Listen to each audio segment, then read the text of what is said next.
They said Madison had everything: a rich last name, a powerful father, and a future carved in gold. But when she fell in love with a black man, her father shattered it all. He erased her name from his will, slammed the doors of privilege in her face, and told her to choose family or love. She walked away that night with nothing but her dignity, and a man the world refused to accept. What happened next shocked everyone, including the man who disowned her. Madison Carter had always walked the fine line between duty and desire, legacy and liberty. Raised in the grand estate of Charleston's wealthiest district, her world had been one of manicured gardens, charitable galas, and the silent burdens that came with the Carter name. Her father, Judge Theodore Carter, was the epitome of Southern tradition, respected by some, feared by others, and never questioned in his own home. His influence ran deep through the town's courts, social clubs, and boardrooms. Madison, as his only daughter, had been molded to fit an image she never truly embraced. From an early age, Madison knew that the world her father adored was not the world she believed in. She found herself intrigued by diversity, drawn to voices unlike her own, inspired by causes that made the elite uncomfortable. But she played her part well, smiling when expected, attending Ivy League schools, dating within her circle, until she met Elijah. He wasn't part of any country club. He didn't come from wealth or prestige. Elijah Thompson was a self-made man, a computer engineer from Atlanta who had built his life from the ground up. He was black, proud of it, and unapologetically authentic.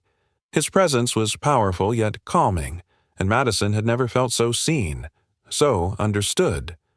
Their connection wasn't immediate fireworks, it was slow and steady, built on shared values and mutual admiration. They met during a tech conference where Madison was speaking on ethical design, and Elijah had challenged one of her points with a thoughtful, articulate argument. Instead of taking offense, she was captivated. They spent the evening talking about innovation, race, love, and what it meant to build something real. Weeks turned into months, late-night conversations, long drives, shared meals, and plans for a future that felt like it belonged to them, free of pretense, untouched by judgment. But that freedom came with a cost. Madison knew the moment would come when she would have to confront her father's world with her truth. When it finally did, the fallout was swift and cruel. Theodore Carter did not yell. He didn't need to. His silence, his narrowed eyes, his measured words, those were his weapons. He didn't demand she leave Elijah. He simply informed her that if she did not, she would no longer be a Carter in name or inheritance. No more access to family assets. No more invitations to boardroom meetings. No more trust fund. Her bedroom, once filled with childhood dreams and polished furniture, would be locked. Her name would be scrubbed from every document of privilege. Madison didn't cry that night. She packed her bags in silence, not from defiance, but from clarity. She understood what her father valued. And for the first time, she saw herself not as a daughter trying to please, but as a woman choosing her own path. She walked away from the estate and into the unknown, with only a duffel bag and the warmth of Elijah's hand waiting outside. They moved into a modest apartment on the outskirts of the city, a far cry from the marble floors and crystal chandeliers of her childhood. Madison found work at a small creative agency. The pay was modest, but the work was meaningful. She poured her pain and hope into every design, creating stories through images, finding new purpose in helping underserved businesses find their voice. Elijah continued to grow his tech startup, working late nights and early mornings to develop affordable AI tools for local education systems. He never treated Madison like a burden or a rebel. He saw her, fully. Their life wasn't perfect. There were nights when the electricity flickered, mornings where coffee was replaced with boiled tap water. But it was theirs. And it was real. Every so often, Madison would glance at her phone, see her father's number, and wonder if he ever regretted his decision. But the calls never came. The silence between them grew like a canyon. Still, she refused to let that wound define her. She had built something new now, something beautiful. Months turned into a year. Madison launched her own design studio, using her network to support Black-owned businesses and marginalized creators. Her work caught the attention of national media. She was invited to speak on panels, share her story, and consult for top firms. The daughter who once belonged to an empire was now creating her own, with heart, with purpose, with pride. She had lost her father's world, yes, but she had found her own. And it was only just beginning. The months that followed Madison's departure from her father's world were both humbling and transformative. In the beginning, she clung tightly to a quiet sense of survival. Gone were the luxury brunches, the chauffeured rides, and the endless list of family favors. In their place came packed subway trains, homemade sandwiches, and late nights working on client revisions for a fraction of what her former life once afforded her. But despite the discomfort, Madison found peace in the simplicity. For the first time in her life, she had full ownership of her choices. Each step forward was hers alone, not paved by her last name, not directed by expectation, but earned. Her design studio, aptly named Rooted and Rising, began with just a fold-out table, a second-hand laptop, and an idea. She would use her skills to uplift the voices her father's world often ignored.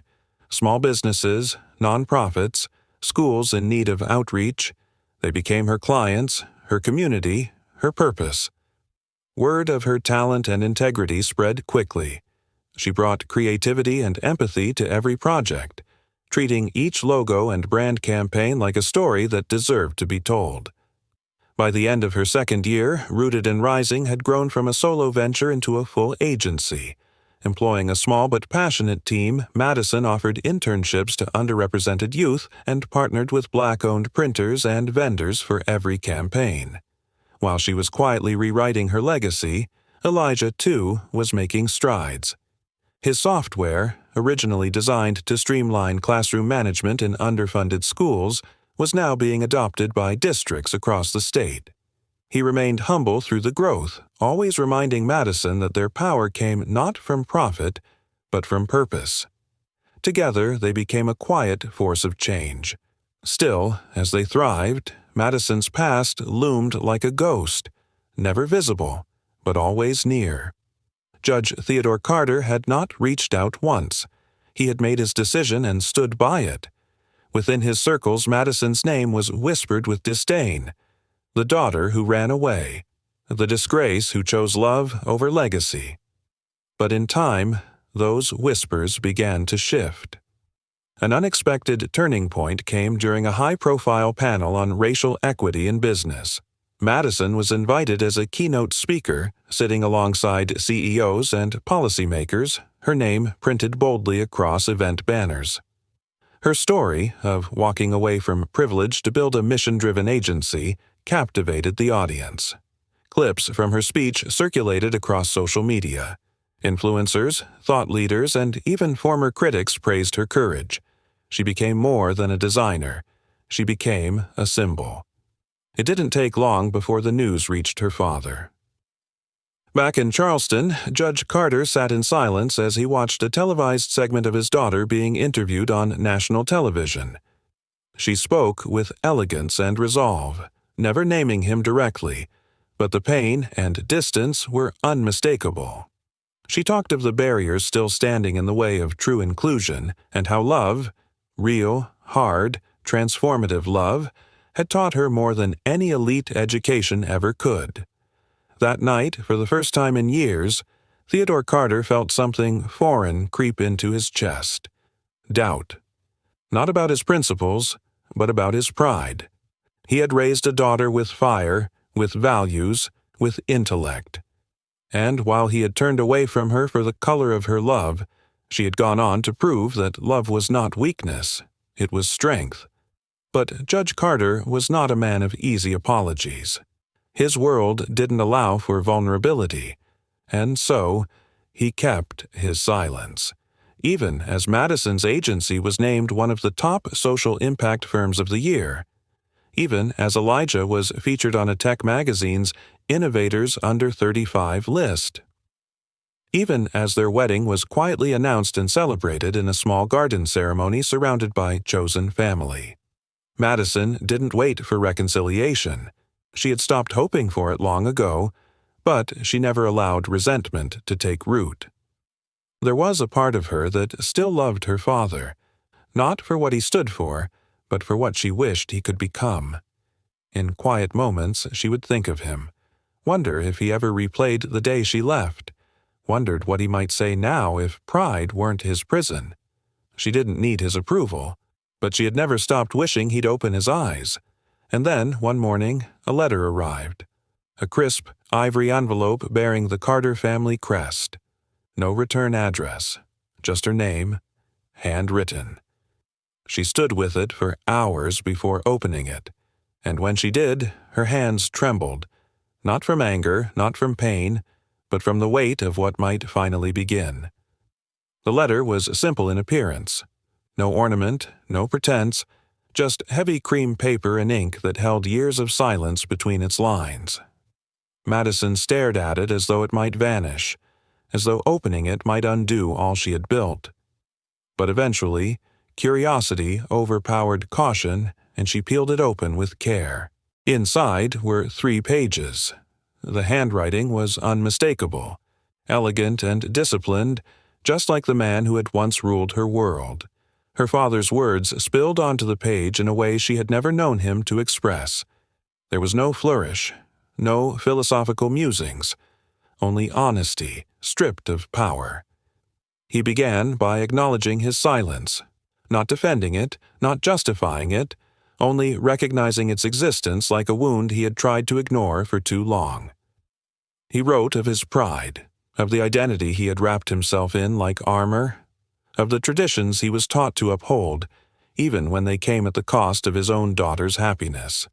He spoke of his upbringing, how he had been taught to fear difference rather than understand it, how the world he lived in shaped his beliefs and how he had mistaken control for care. He admitted that when she walked away, he thought it was a phase, an act of rebellion. But watching her from afar, seeing her resilience, her purpose, her growth, it shook something inside him that he couldn't explain. He did not ask for forgiveness. He did not beg for her return. He simply said, "I see you now.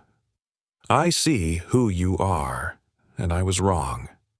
Madison read the letter 3 times before she could breathe normally. It wasn't everything, but it was something. A man like her father rarely bent, much less broke open.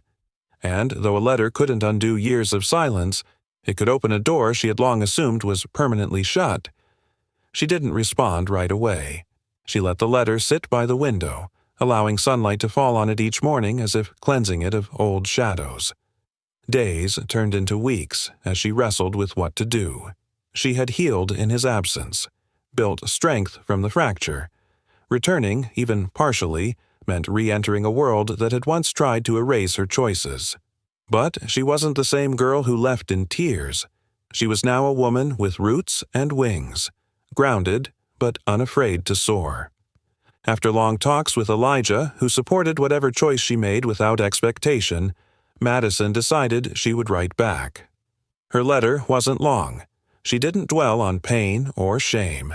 She didn't attempt to educate or scold. She simply wrote from the woman she had become. She thanked him for his honesty.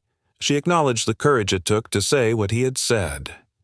She told him about the life she and Elijah had built, not in detail, but enough to let him see what he had missed. And she ended it with a sentence that wasn't angry or triumphant, but open.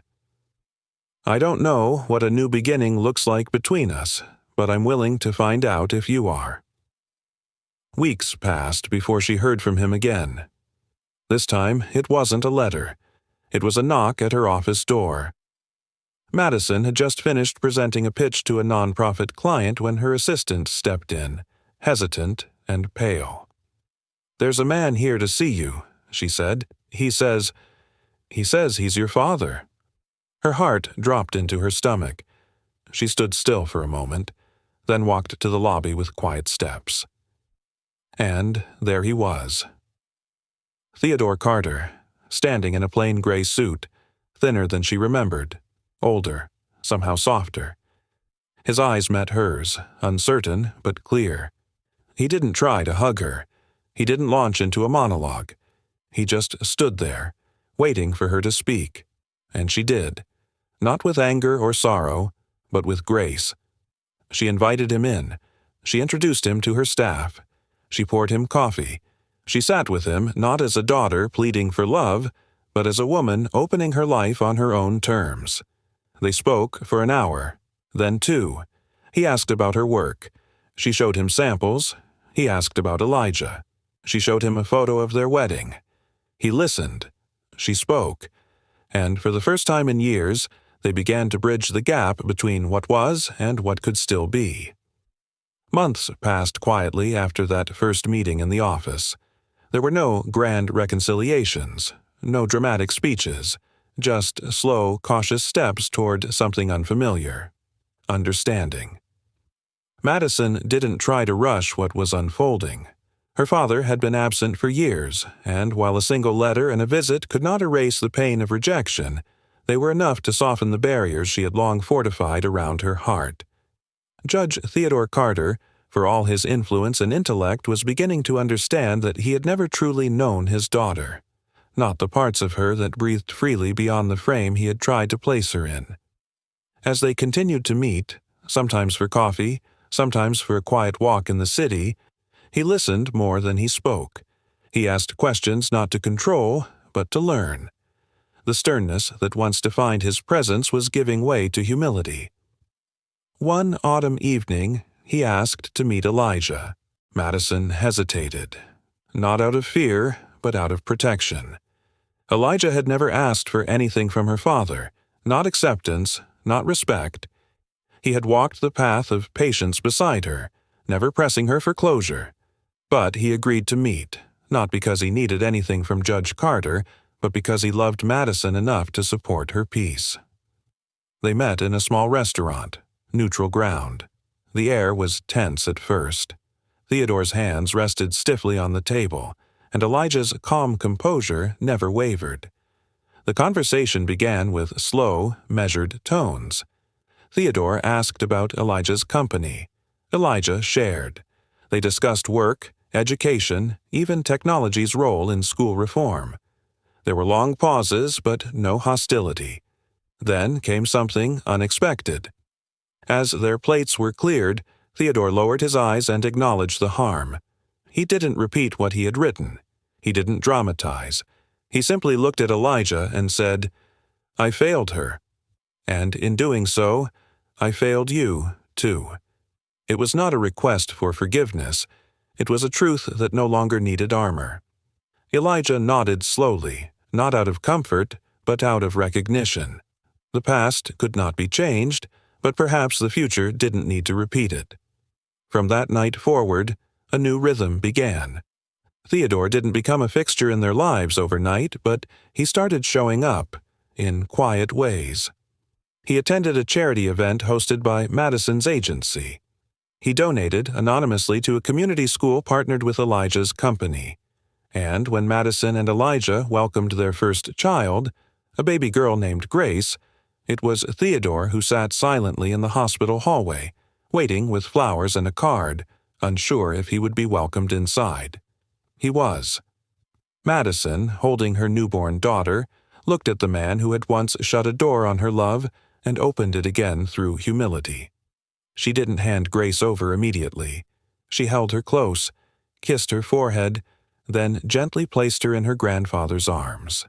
The old man wept, not loudly, not messily, but with the quiet tremble of a heart thawing.